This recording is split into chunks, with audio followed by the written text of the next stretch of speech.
Peace, peace, peace. Welcome to another episode of Dome TV. Today I have a very special guest, Brother Shem L. This brother has studied, researched, and written for over 20 years in the field of comparative religious studies, Semitic languages, world history, law, metaphysics, philosophy, and psychology. He is also the co-founder of the Uplifting Humanity organization and the author of several books. Who is Elohim? What is the higher self? What is the devil sometimes called? And how many days are in the circle? Brother Shem El, thank you for coming to Wazadome TV. Peace. Peace, Brother Rakeem. Thank you for having me. No, indeed, indeed. So, if you don't mind, I would like to kind of get into some of, what the circle, the I keep calling it Circle Seven because that's what I've always called Oh, it, that's right? fine. Okay, okay, all right. But in chapter one, like first off, before I'll kind of preface it, whenever I look at the Circle Seven, it looks like a Sufi manual, right? Like Hmm. it's like that's how I've always looked at it, right? And the more that I've, you know, learned about um different Sufi teachings, it kind of fits right in line with that. And so there are things that are said in there that I feel like have a inner meaning, right? Yes. And so one of the ones is in chapter one, um, where it says, man is a thought of Allah. Like, how do you interpret that idea in terms of, identity and so forth? Like, man is thought of Allah. Like, how do you break that down or draw that up? Oh, great question. So, if you don't mind, I like to kind of read it or a Yeah, portion of it to yeah, give yeah, for context. sure. So, in reference to it's in chapter one, which is entitled The Creation and Fall of Man. It says, man is a thought of Allah. All thoughts of Allah are infinite. They are not measured up by time, for things that are concerned with time begin and end. The thoughts of Allah are the everlasting of the past unto the never-ending days to come, and so is man, spirit man. But man, like every other thought of Allah, was but a seed that held within itself the potencies of Allah, just as the seed of every plant holds deep within itself the attributes of every part of that special plant. So spirit man, as a seed of Allah, held deep within himself the attributes of every part of Allah. I'll stop there. So just to give context, so man being a thought of Allah, and the thought of Allah, all the thoughts of Allah are infinite.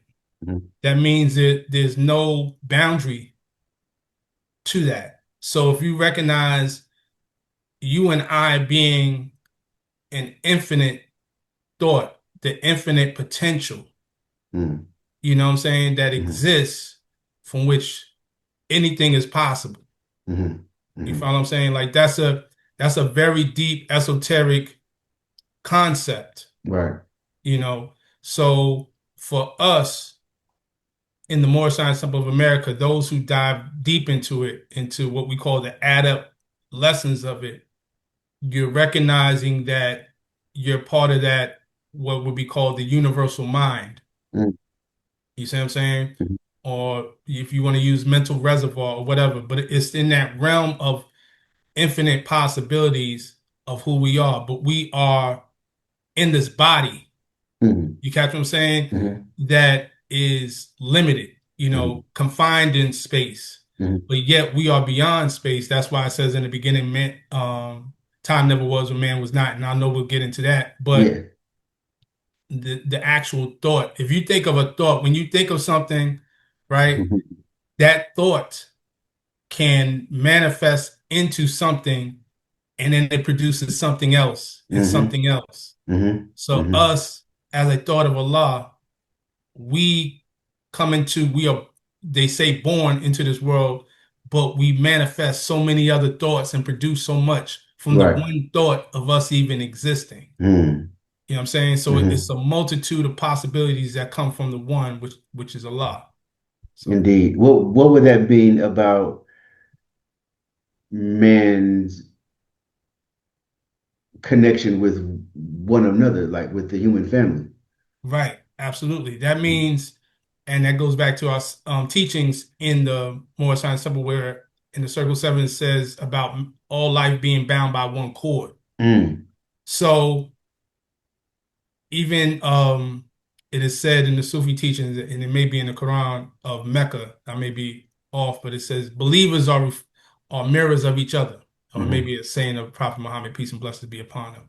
So that means you and I are connected in our reflections of each other in that sense that we all come from that oneness. mm, You see what I'm saying? There's a concept in Tasawwuf and Sufi teachings of the multiplicity of oneness, mm, mm, right? And we mm, say in the Moorish Science Temple America in the Circle Seven, it says law, this is a term we use, law governs all events. mm, You know, mm, nothing strange, there are no happenings, law governs all events. So even you and I at this moment having this conversation was already predestined to a mm, degree.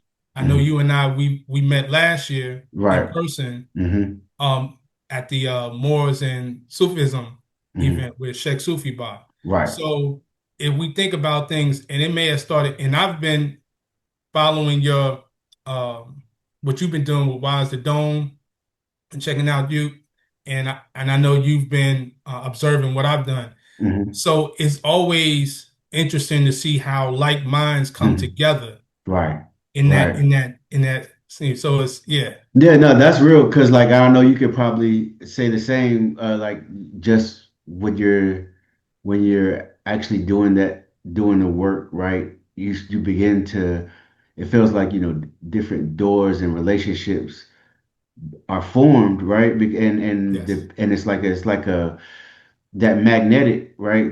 hmm And yeah, so man, that's yeah, I appreciate that breakdown because again, that's one of the concepts within the Circle Seven that I've always wondered about, right? And again, there's there's always a quote unquote exoteric meaning and an esoteric meaning from how I look at things, right? yes, And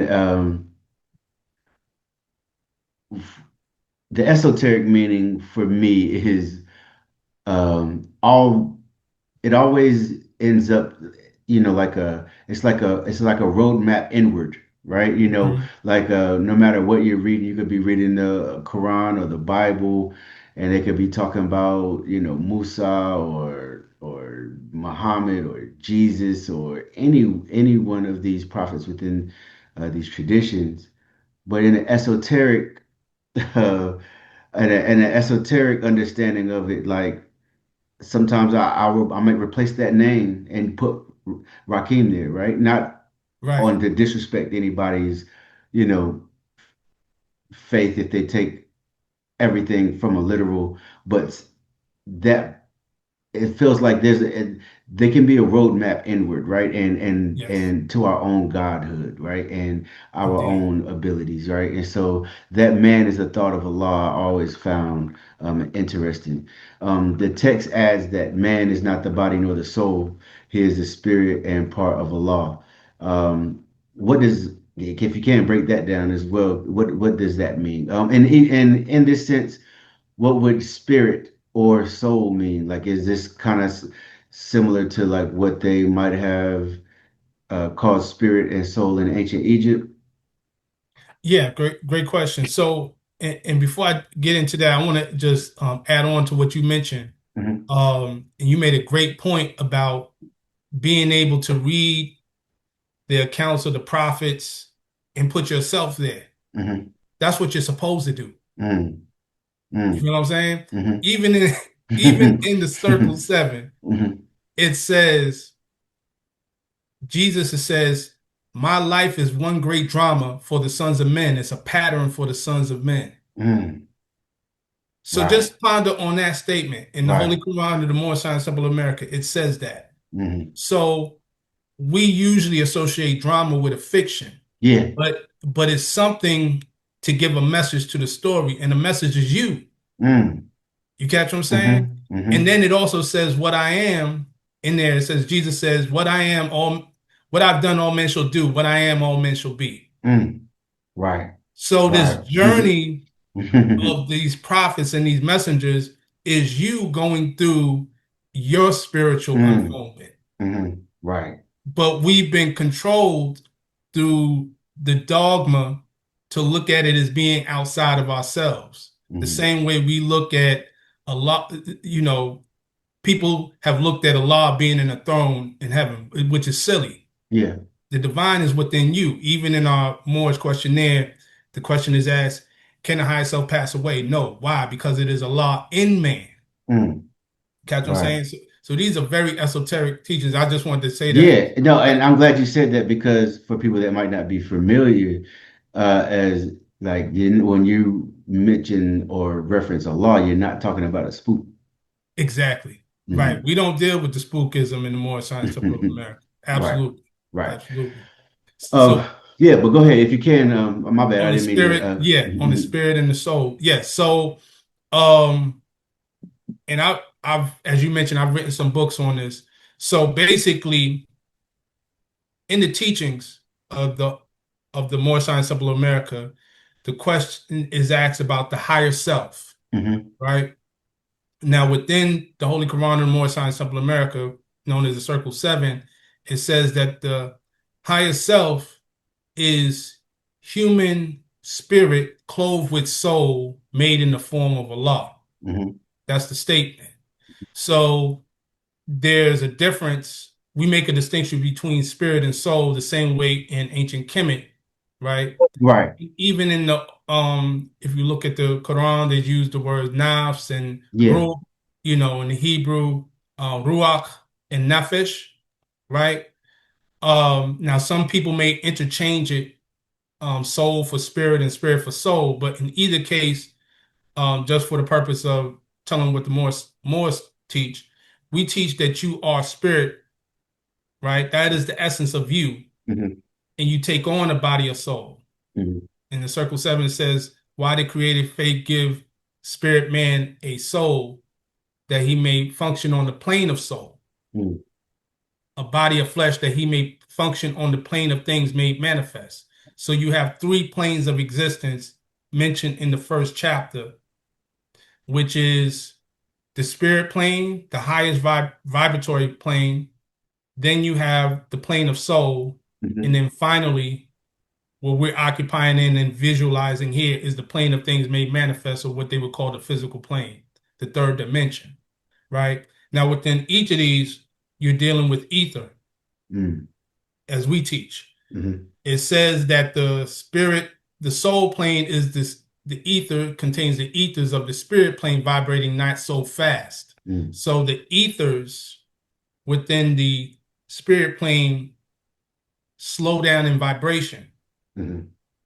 to produce this what we call the spirit plane, and so goes further on to produce this plane of things made manifest. So it's likened unto solid, liquid, and gas. Hmm. So water is the analogy and the symbology of you, Hmm. right? Meaning it's the one substance, the H2O, that can exist in the form of a solid, as ice, liquid, and then gas, which you call Right. vapor. Hmm.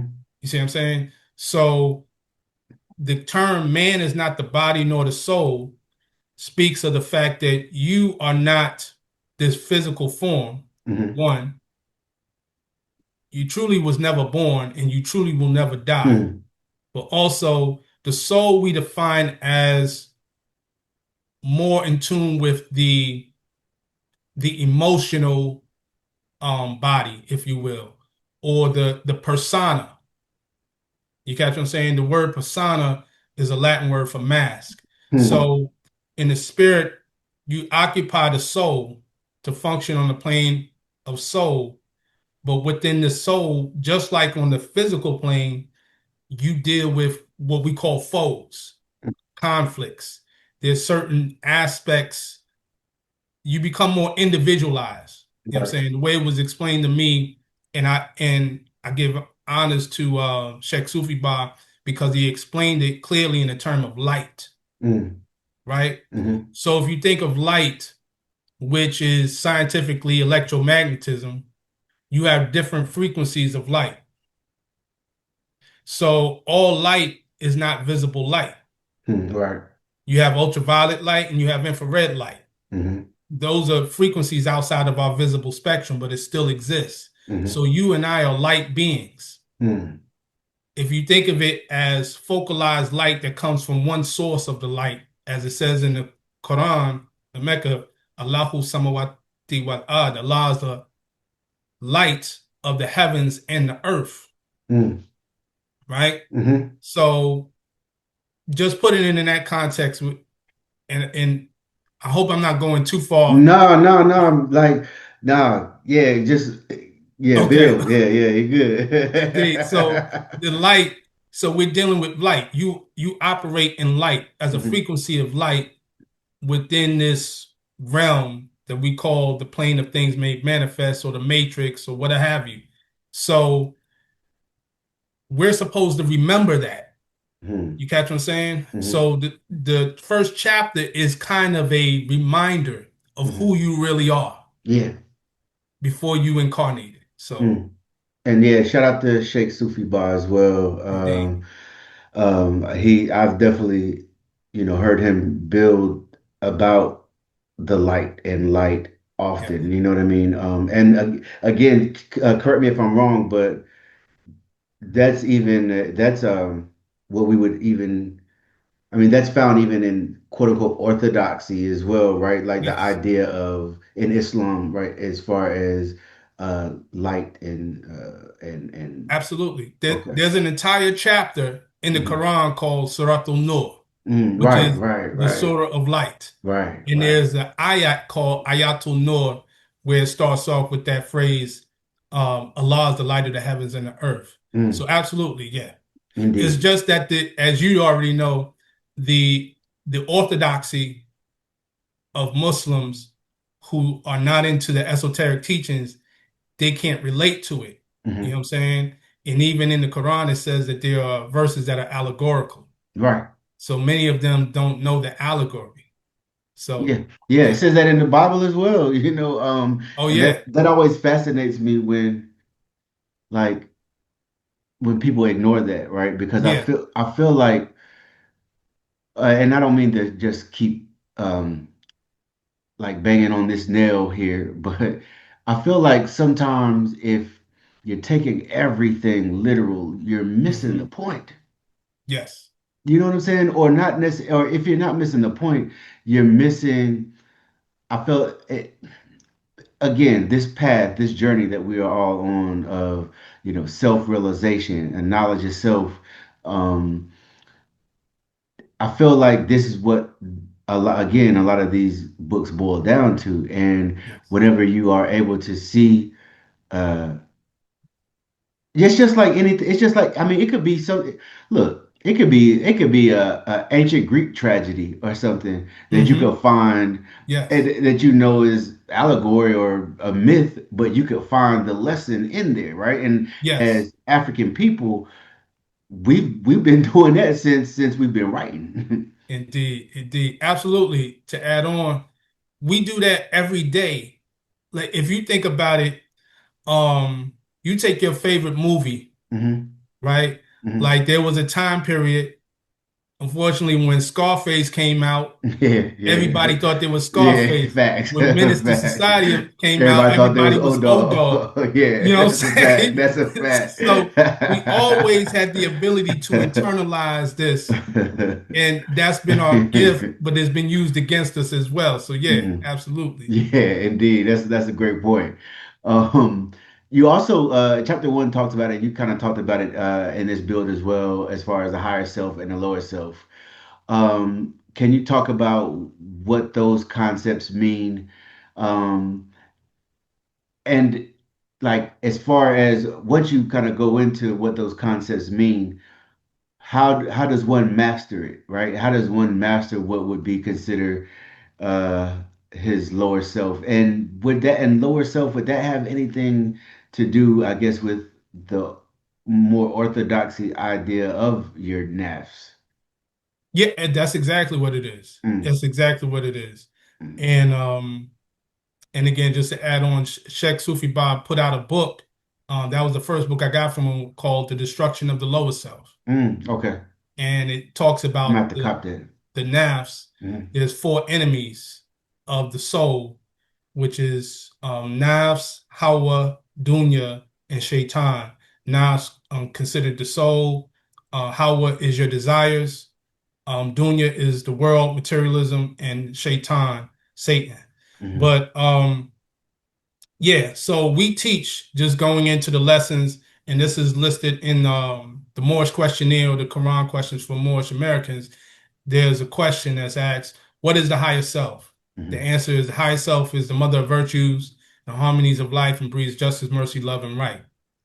Then it says, what does the lower self breed? Hatred, slander, lewdness, murder, theft, and everything that harms, right? Mm-hmm. Question is asked, what is the devil sometimes called?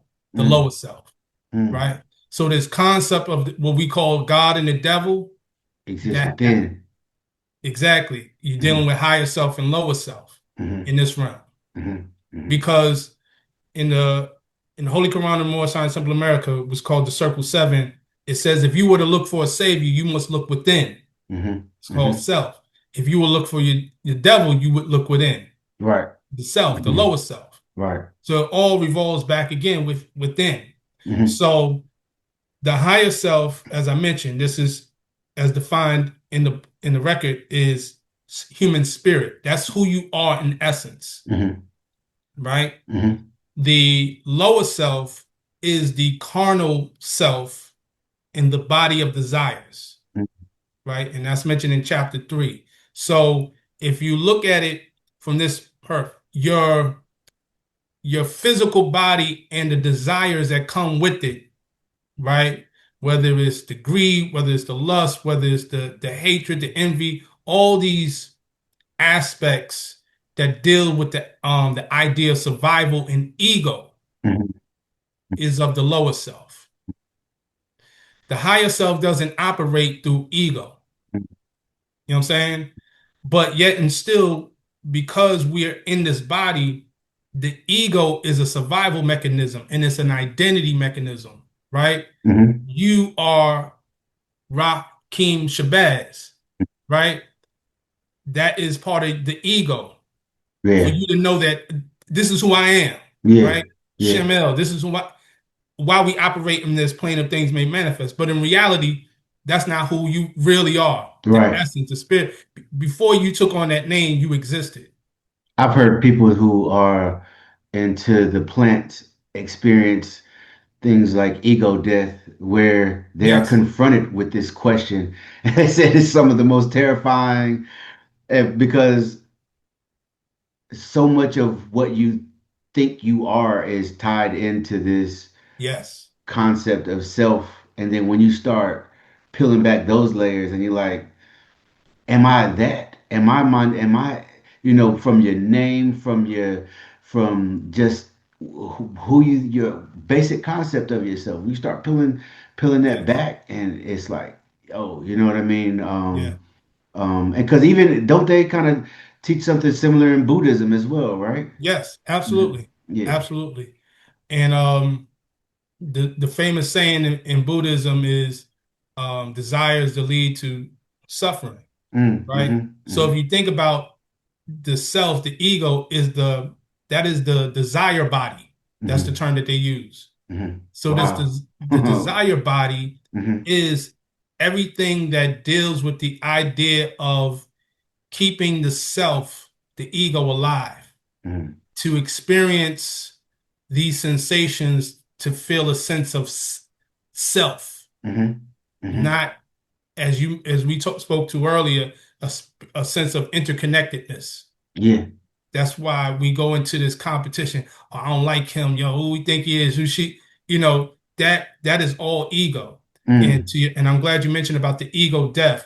The term in the Sufi teachings is fana, mm, right? mm-hmm, So there's three levels. mm-hmm, There's fanafi sheikh, fanafi rasul, and fanafi Allah. So mm, fana is the extinction in your sheikh, mm, right? mm-hmm, That means you totally allow the sheikh to guide you, and you mm, surrender yourself and your thought of what it is to him, mm, which leads to Fanafi Rasulullah, Muhammad, peace and blessings be upon him.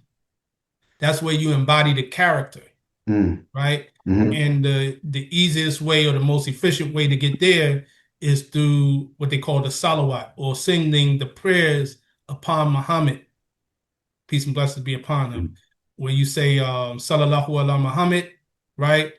Um, Allahumma Sayyid, Allahumma ala Sayyidina Muhammad, oh Allah, send prayers upon Muhammad, etc., etc. So, and then there's for Nafi Allah. mm, Nafi Allah is the totally extension. La ilaha illallah. mm. There's only Allah. Allah is the only reality, Right, right? right. You and Yeah. Allah are one. There is nothing, you see what I'm saying? That's Mm-hmm. part of the ego death. And then that also ties with what we just spoke about earlier with the chapter one, the uh the planes, the three different planes. So yeah, absolutely. In like today's society, right? Um like even you know within the Nation of Islam or the 5% and the idea of a poor righteous teacher, Hmm. I've always looked at the poor meaning having a level of humility, right? Yeah, Um and so like in today's times where we're living in a society where you know I mean everything tells us to be as egotistical and as possible. Like how does one continue to stay on and look I don't want people to think that when we're I guess talking about a lack of ego that we're talking about necessarily being soft or pushover or anything no, like that, no, because that's not it. But a lot of times the ego, it seems like, is providing you with an illusion of you know what you may what you think self is, what you think about the environment or the other person. It's yeah, always comparing things, right? yes. So what would you say would be one of the, because I know Sheikh Sufi Bar where uh he was mentioned that as a sheikh, one thing that he feels like he was sent to do in the wilderness of North America was to teach zikrs, right? Yes, And yes, so would that be something that is like, the medicine for those who may be dealing in their lower self? absolutely. At Mm, 100%. mm, And Sheikh Sufi Ba said that zikr is medicine for the soul. mm, Speaking for myself personally, zikr was what I needed to get to the next step. mm, And I had, you know, as I mentioned earlier in my beginning path of taking my shahada and things of that nature, I had did zikr early, mm. but not to this degree. Yeah. Like I knew la ilaha illallah Mm, early.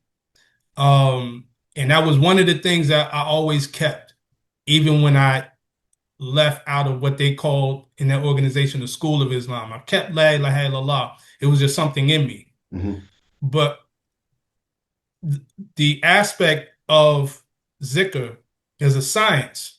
mm, And you talk about ancient Kemet. You have what's called Heka, or the words of power, mm, right? Even in the Bible, they say there's life and death in the power of the tongue, mm, right? One of the Sufi sayings is that say the name of Allah until you become that which you say. mm. And we spoke about in the first chapter of the Circle Seven that about the attributes, Mhm, right, of Allah. You possess in each of us all of the attributes of Allah, mhm, right? mhm, So the zikr is the way you call it out. Like it's simple, it's real simple. We all know that if you tell a child, you're smart, yeah, they'll believe it. You know what I'm yeah. saying? If you say they dumb and you ain't nothing, you ain't never gonna be nothing, they start Mhm. to internalize it. You know, So I had to get to that. not to cut your wisdom. I just Yeah, want to add on real quick is I've read that there were certain West African traditions where if the child did something wrong, the community would get in a circle and they would just Mm, tell the child nothing but good things about itself. But you know what I'm saying? And that's absolutely. the same science that you were kind of dealing with right there is the power of words and affirmations. But go ahead. I'm sorry, brother. Absolutely. No, no, Mm-hmm. absolutely.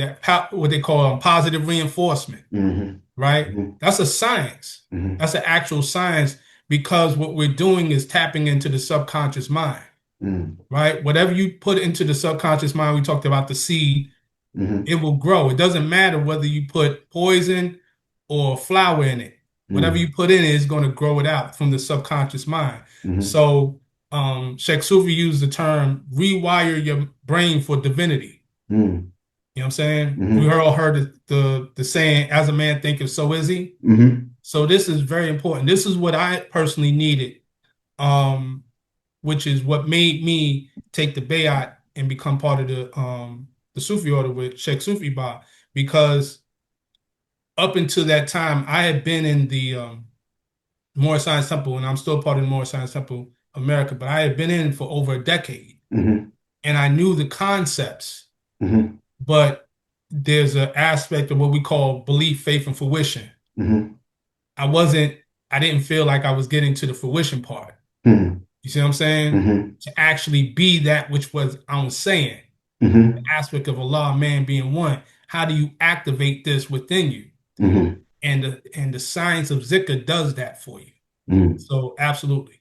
Yeah, and you know, like, and with a lot of traditions, they have, I think you touched on it earlier, they have something that they speak or a movement that they'll make collectively, or just something that is like, even, and as you know, as African people, I'll kind of go back to this, but I mean, as you can see, like, um, even in certain traditions, in West and Central Africa, and you see the state of trance and Hmm. things that is usually, or even in the black church in the South, right?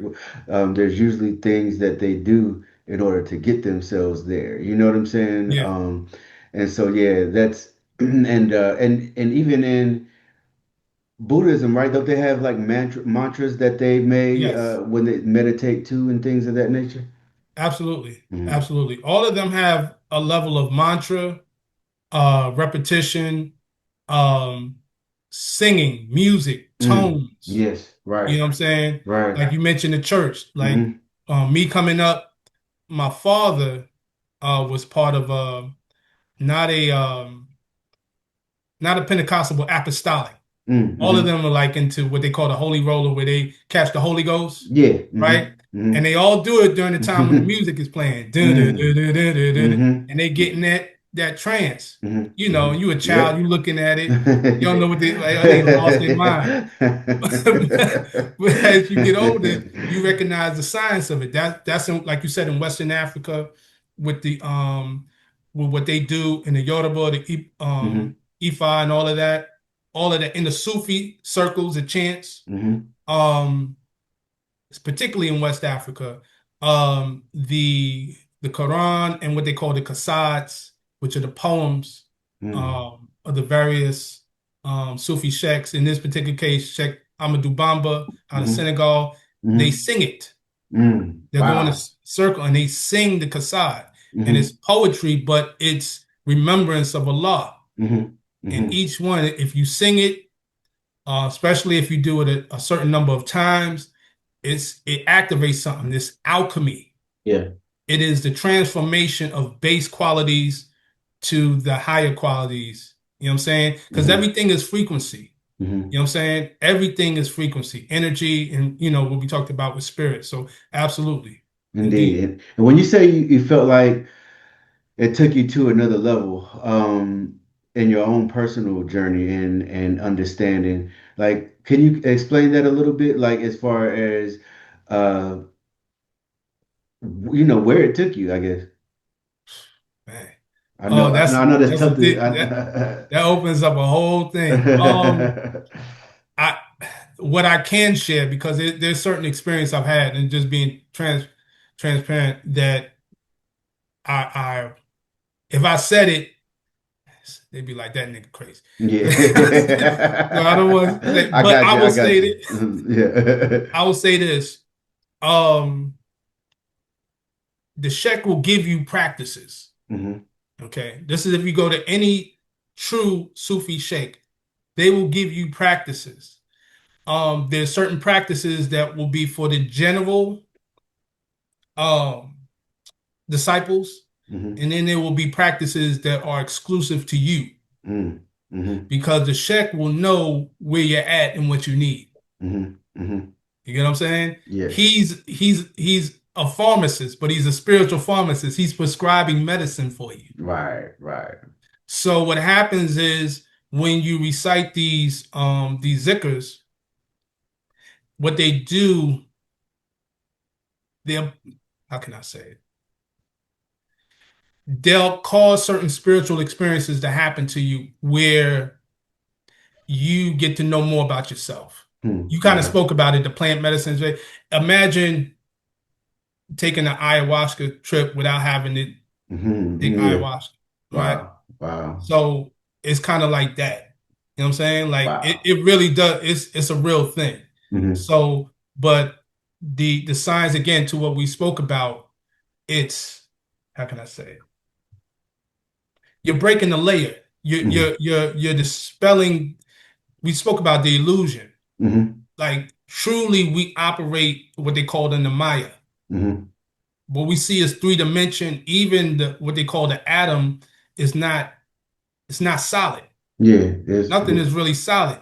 So what you're doing is with these practices is breaking through this illusion and you open up your your spectrum of vision and hearing and things of that nature and allow yourself to really be free. Um, Most of the times it's matter of fact, all the times it's temporary. And Mm. you have to it has to be temporary because you don't want to go crazy. I Yeah. want to put that in context Mm. because you have those who have done certain things, whether it's in black magic or whatever, and they can do the same thing, but they'll get trapped Mm. and they'll come back and they'll be the type of person that's in the crazy house. Mm. You know what I'm saying? And Mm. they'll say something like, get off me, Yeah. I'm God, Yeah. stuff Yeah. like that. Yeah. But they couldn't come back, and that's the purpose of having a master, a sheikh with you. So. Indeed. Indeed. In the Circle Seven, in chapters 2 through 7, Mhm. it follows Jesus and it goes on where it talks about him going to Egypt, India, and Tibet. Why is this esoteric portrayal of Jesus' journey central to the Circle Seven Quran's spiritual teachings? Okay.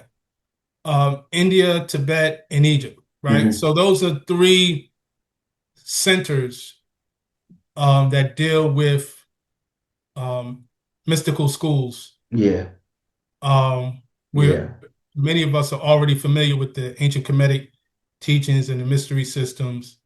Um, India, of course, India actually originally is where the source of Buddhism came out of Hmm. and then traveled into Tibet. Hmm. But then you also have the Hinduism or the Vedic text that came out.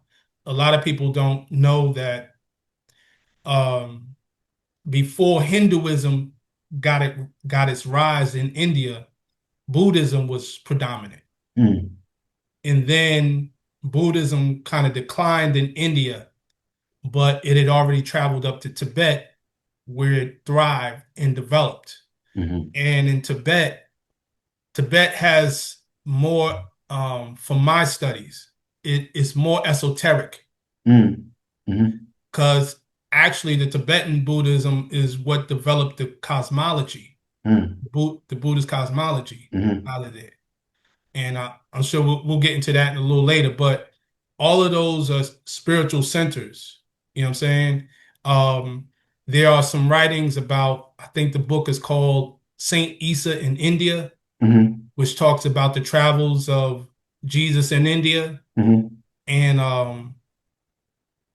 just going back to that, Noble Drew Ali. when he put together, he prepared this. I want to put that out here as well because there's a controversy that where people say that he plagiarized from the Aquarian Gospel. He never claimed that he was the author of the writing. It says divinely prepared. He put, and it says that the records already existed. It said the Muslims of Palestine, etc., they held these secrets and they kept it from the outside world. But it said that he was the one who first put it into the hands of the Muslims in America, right? Respectfully, Levi Dallin didn't put it in our hands. Yeah. It was still amongst certain circles. This information at the time, you got to think, we're talking 1927 when it was first published. This was information that was held by Rosicrucians, other secret societies, right? And he said that he came to take the covers off the secret societies. And he took that information and put it in a very small booklet and used it in very simple language for us to understand. And that's why you said, like, it seems like a Sufi manual, right? But it's in such a way where a person can read it and they'll catch something from it. Yes. Now, in the beginning of it, it says, these lessons are for all those who love Jesus. That's what it says in there. But if you look at the inside cover, Jesus is put in parentheses. Right. So we know Jesus, just to your point, Jesus is the character, right? So about your point. So Jesus, this deals with the 18 missing years. Yeah. That is out of the Bible. So that was one of the things that Noble Drew Ali, when he came to started teaching these teachings to us, he made that point. If you look, for anyone who wants to look, if they have a Bible, you can go to the book of Luke.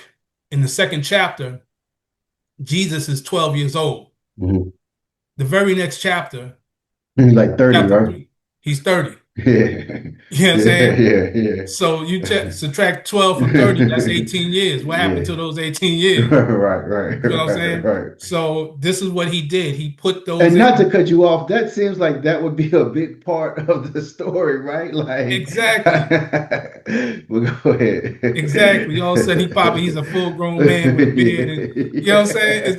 It's not making sense. but that really lets you know how, institutionalized religion programmed us. You know what I'm saying? When we just look at that and didn't even think about it twice about it. But yeah, so those 18 missing years speaks of the preparation. You see what I'm saying? The spiritual education that he had to go through, which is very important. And just to dive in, you mentioned about chapters 2 to 7, right? So in chapter 2, the education starts with the women. Mary. Yeah. You know what I'm saying? They go to Egypt, zone Egypt. So because the Bible does not frame it that way. Exactly, they don't. Yeah. They don't. Right. So it was the teachers of Elihu, who was a man, and Salome, who was a woman, and they brought Mary and Elizabeth to the sacred grove, right? So the woman is being taught. That deals now with the matriarch, the divine feminine, right? Because we know when you teach a woman, a righteous woman, you teach a nation, because they are the first teachers of the child. Facts. You feel what I'm saying? So that's a very important point there. So now from there, it actually feels like it honors Miriam more than a story that just acts like, that she was just somebody who gave birth, right? Exactly. Someone who got knocked up, got pregnant, right? It was an immaculate conception. That's it. Like, right. And then that doesn't even make sense. That's a whole nother subject. But but it definitely shows that she was someone who was chosen, because it says you were chosen of long promised sons. So she was chosen to receive information to pass on to her son. Mm, mm-hmm, You know what I'm saying? mm-hmm, Everybody, that's not something you can just say of anyone, anybody could be qualified to do.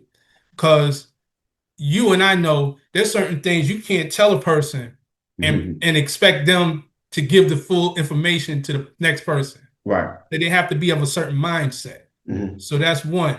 The next thing is as it goes through the chapters, they go through different teachers, right? mm-hmm, Jesus and John. But the point of it by chapter 7 is where he's fully teaching. mm-hmm. He's not really up under anybody at that point. But but just to your point is that that's the preparation. That shows you the preparation, and it shows that even him being who everybody claimed him to be, the Christ, God, and all of this, had to be taught. Yeah. You know That's what what I'm I was just saying? thinking. Right. Yeah. So Mm-hmm, it then it makes it more relatable mm-hmm. in that sense. Yeah, and it also kind of, again, helps one with their own blueprint for self, right? Yes. Because no matter what tradition you're coming in, um, you know, most traditions from that, what I know, have a system in place where there's a teacher student dynamic somewhere until that student eventually becomes a teacher, and then so on and Mhm. so forth. And the idea that, don't get me wrong, uh, a lot of us are, I get it, are self-taught in many ways, but at the same time, if you are claiming to be a part of something, then just studying the material on your own without really being walking and talking with those people that you are claiming to be in, an organization or tradition with, is not really the way to go. And I feel like this kind of shows, again, like you said, the steps, the preparation, the fact that it does take, in order to, and I hate the term, and I'm not, but in order to be a teacher, you have to be that student as well. You Yes. know what I mean? And I Absolutely. think that's an important part of that story. And so, but in the book, it presents Jesus as somewhat of and from how I see it, like a universal redeemer, not necessarily limited to one religion or any religion at all, right? Mhm. And would you agree with that? Yeah, absolutely. Mm-hmm. Absolutely. And I'll just really quick camelback on what you just said about the importance of studying under someone, Mm-hmm. right?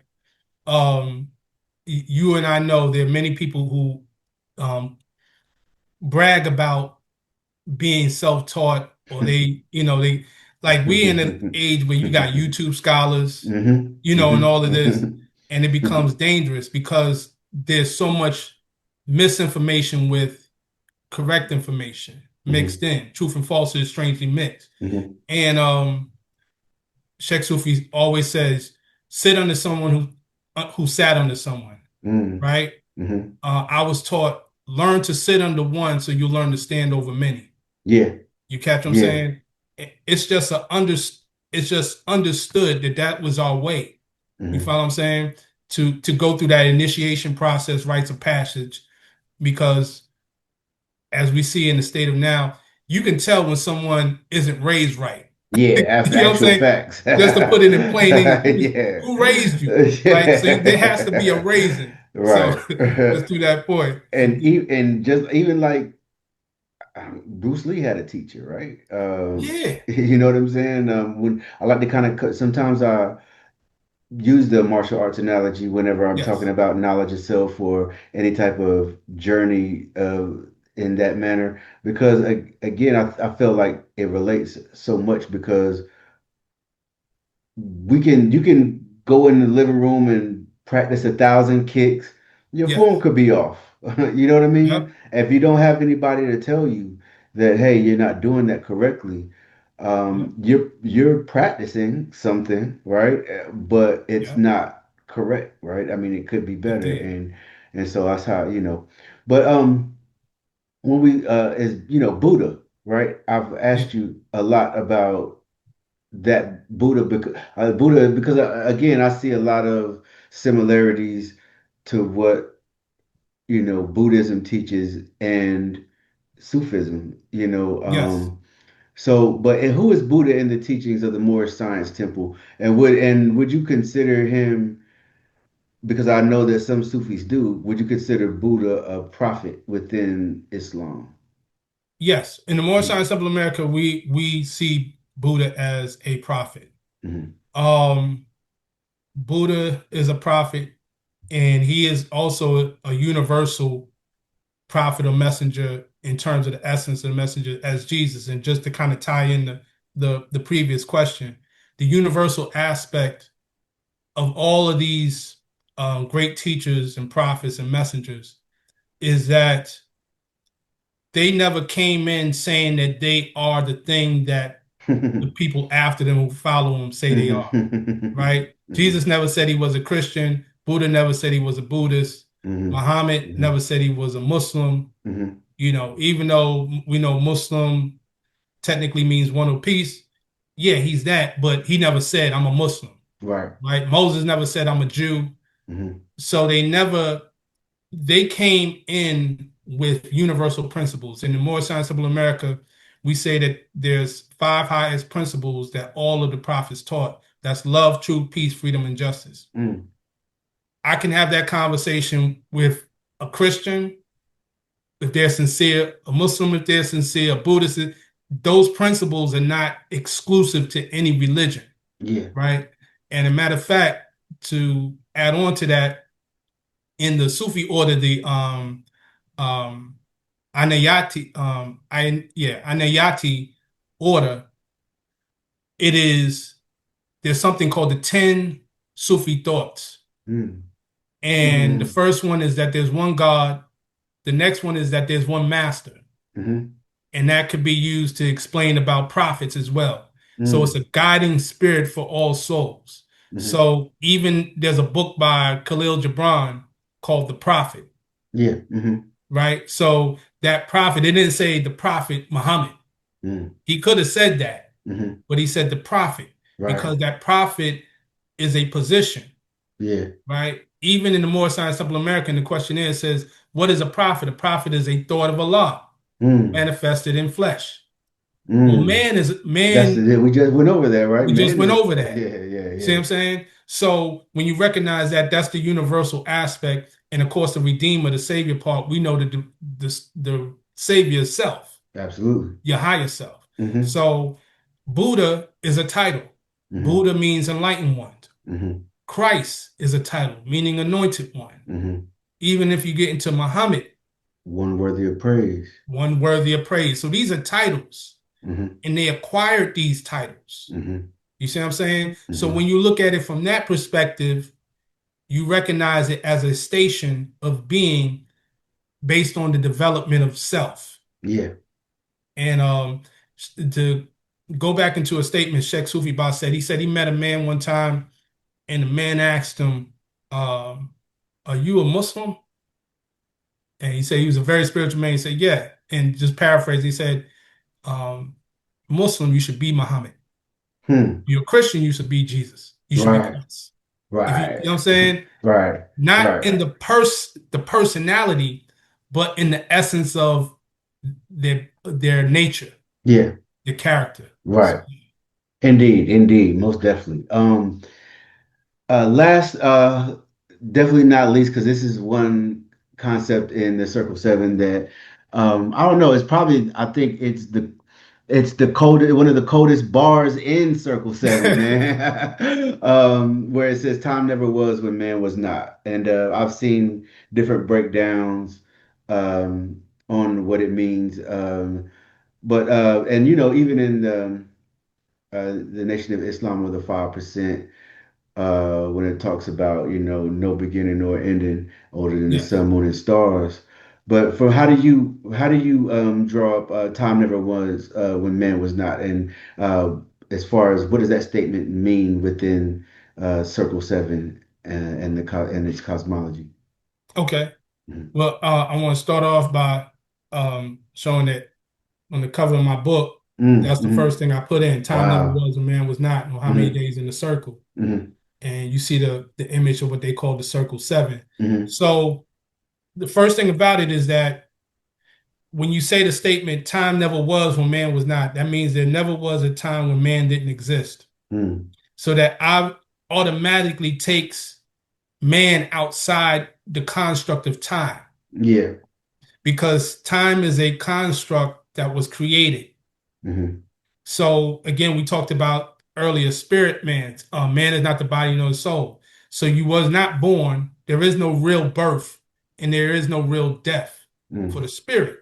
Mm-hmm. These are experiences. Each of us is a divine being having an earthly experience. Mm-hmm. You see what I'm saying? Mm-hmm. So recognizing that in the cosmology of it, there's a statement that we say in the Circle Seven, and I'll just be brief. We measure time by cycle ages. Mm-hmm.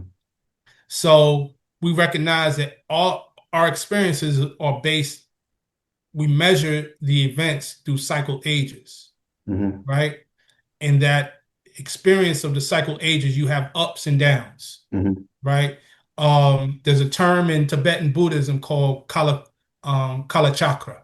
We all heard about the seven chakras, where there's something called Kala Chakra. Chakra means will. Mm-hmm. Kala means time. So it's a Mm-hmm. time wheel or a wheel of time. And within that, you have what's called the yugas, right? A lot of people heard about Kali Yuga, Mm-hmm. right? Mm-hmm. Well, there's three other yugas, there's four yugas. And each of those are states of existence of a mindset. Kali Yuga is a state of ignorance, right? Mm-hmm. Satya Yuga would be the state of enlightenment, et cetera, et cetera. Mm-hmm. So, and you and I could, not you and I person, but you and another person can operate in a different cycle, but occupy the same space because it's based on frequency. Mm-hmm. Mm-hmm. You know what I'm saying? As a man thinketh, so is he. You ever heard people say, I'm on demon time? These Yeah. young boys say, I'm on. Yeah. So that's a time. Mm-hmm. They're operating in that cycle, but you're Mm-hmm. not on that time. Right. You're on God time. Yeah, it's funny because we do black folks say that all the time. Hey, I ain't on that type of time, right? You know what I'm Exactly. I saying? ain't on that time. I'm on another type of time right now. So indeed, we recognize time on frequency and thought. You see what That's I'm very saying? interesting. That's Yeah. very interesting. Wow. So Yeah. indeed, No, indeed, I didn't yeah. mean to cut you off. No, that's No, no, just no. It's I'm just just it just pondering the thought, you know. absolutely. So Mm, that time when we speak about man, time never was when man was not. You mhm. recognize that you're infinite. Yeah. And in recognizing that you're infinite, you recognize that all the experiences that you're going through, right, are temporary. Mm, It's mhm, not lasting. mhm, And that means you operate, if you can think on that, you can become centered. You mm. know, like that saying, this too shall pass, Yeah. because it's anything that there's two things that we teach in the Moorish Science Temple. There's truth and there's falsehood. Mhm, Falsehood is that which seems to be. It has a mhm, beginning and an end. mhm, So any experience you have is technically the illusion. The falsehood is the illusion. It's not mm, real. mhm, And that goes back down to the Sufi teachings. La ilaha illallah. There's two explanations of that. One is the exoteric, there's no God but Allah, and the esoteric, the inner one, is Allah is the only reality. yeah. Mhm. So, Wow. absolutely. Right. So that would explain the time never was when man was not, if Allah is the only reality. Indeed. Indeed. Indeed, indeed. Brother Shem L, man, first off, I appreciate you for coming through. I definitely appreciate the build and just breaking down some of these concepts that I have been, curious about for a while. And just to have this conversation, I definitely appreciate you. I appreciate what you do in the community as well, and just everything, man. So I definitely salute you, and I look forward to building with you soon.